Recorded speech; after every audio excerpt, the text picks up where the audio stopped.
जय श्री हरि विष्णु। आज हम आपको सुनाने जा रहे हैं माघ मास की कृष्ण पक्ष की पावन षटतिला एकादशी की दिव्य कथा, जिसका श्रवण मात्र से ही पापों का नाश होता है और जीवन में सुख समृद्धि आती है।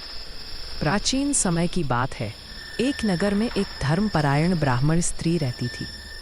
वह नियमित रूप से व्रत उपवास करती, पूजा पाठ में लीन रहती, किंतु उसके हृदय में दया और करुणा का भाव नहीं था।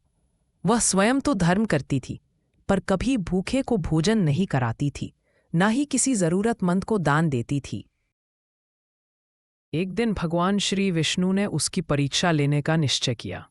वे एक गरीब ब्राह्मण का रूप धारण कर उसके द्वार आए। भगवान बोले, माता, मैं कई दिनों से भूखा हूं। यदि थोड़ा सा अन्न मिल जाए तो आपकी बड़ी कृपा होगी। ब्राह्मण स्त्री ने उन्हें देखा, पर मन में दया न आई। उसने भोजन देने के स्थान पर मिट्टी का ढेला उठाकर उनके हाथ में रख दिया। भगवान मुस्कुराए और वहां से चले गए। कुछ समय बाद उस स्त्री के घर में अजीब घटना होने लगी। घर में रखा सारा अन्न मिट्टी में बदलने लगा। सोना चांदी व्यर्थ हो गया और घर में भोजन का अभाव हो गया। तब उसे अपनी भूल का एहसास हुआ। वह रोते रोते भगवान विष्णु का स्मरण करने लगी।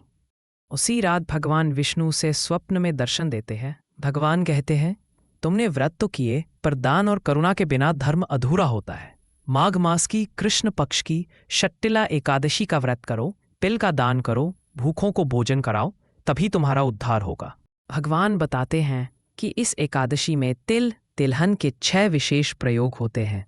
1. तिल से स्नान। 2. तिल का उबटन। 3. तिल का हवन। 4. तिल का दान। 5. तिल से बना भोजन। 6. तिल का सेवन। इसी कारण इसे षटतिला एकादशी कहा जाता है। अगले दिन उस स्त्री ने श्रद्धा से षटतिला एकादशी का व्रत किया, तिल का दान दिया, गरीबों को भोजन कराया और पूरे मन से भगवान विष्णु की पूजा की। कुछ ही समय में उसका घर फिर से अन्न से भर गया, कष्ट समाप्त हो गए और जीवन में शांति आ गई। अंततः उसने इस लोक में सुख और परलोक में मोक्ष प्राप्त किया।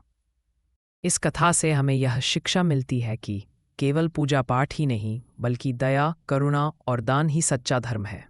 भक्त श्रद्धा से षटतिला एकादशी की कथा सुनता या सुनाता है, उसके समस्त पाप नष्ट होते हैं और भगवान विष्णु की कृपा प्राप्त होती है। जय श्री विष्णु। हरि ओम नमो नारायणाय।